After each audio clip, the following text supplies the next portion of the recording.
Assalamualaikum warahmatullahi wabarakatuh. Salam sehat untuk kita semua. Perkenalkan, nama saya Rista Anggraini. Kali ini akan membahas mengenai filosofis pemikiran Ki Hajar Dewantara sebagai bentuk refleksi diri dalam pembelajaran 1.1.A4 eksplorasi konsep modul 1.1. Intisari pemikiran Ki Hajar Dewantara. Mendidik dan mengajar adalah proses memanusiakan manusia, sehingga harus memerdekakan manusia dan segala aspek kehidupan, baik secara fisik, mental, jasmani, dan rohani.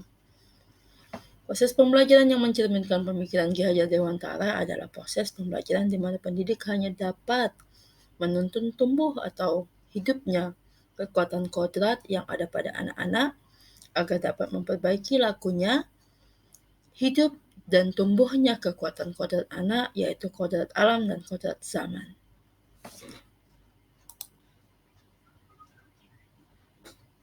Menuntun yang dimaksud adalah dengan mengikuti gaya belajar anak sebagai bentuk pembelajaran yang berpusat pada siswa. Si anak mampu belajar dengan rasa nyaman, aman, dan asik. Lalu, guru yang mengarahkan guna membentuk karakter budi pekerti yang baik.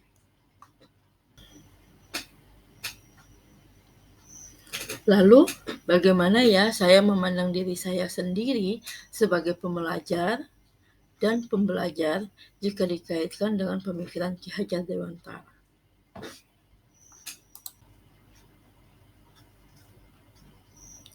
Menurut saya, pengaruh pemikiran Ki Hajar Dewantara sangat kuat dirasakan. Berdasarkan kodrat alam dan kodrat zamannya, saya selaku seorang pendidik menjadi pembelajar dan pembelajar wajib belajar sepanjang hayat. Mengapa demikian?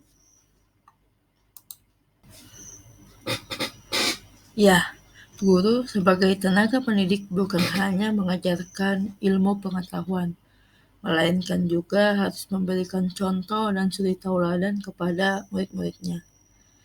Hidup tumbuhnya anak itu terletak di luar kecakapan atau kehendak kita kaum pendidik.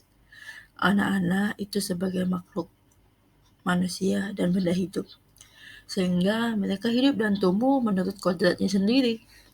Seperti penjelasan sebelumnya, bahwa kekuatan kodrat yang ada pada anak-anak itu tiada lain ialah segala kekuatan yang ada dalam hidup batin dan hidup lahir dari anak-anak itu sendiri.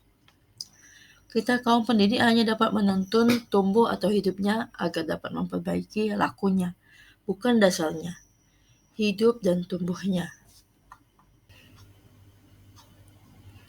Maka dari itu, proses pembelajaran berpusat kepada siswa perlu dikedepankan. Memahami gaya belajar anak demi tercapai pembelajaran yang bermakna perlu dilakukan. Berdasarkan kodrat zamannya pula, guru menjadi seorang pembelajar.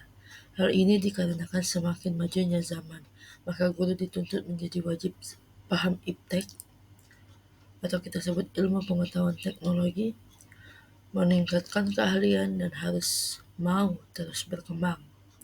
Oleh karena itu, sesuai dengan pemikiran Bapak Ki Hajar Dewantara, menurut saya sangatlah benar bahwa pendidikan dan pengajaran di Indonesia tidak boleh bersifat statis.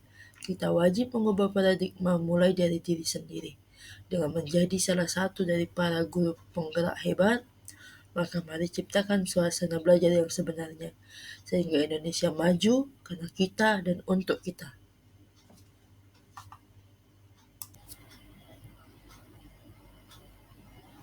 Terima kasih. Saya Rista Anggraini dari SD Negeri 168 Palembang.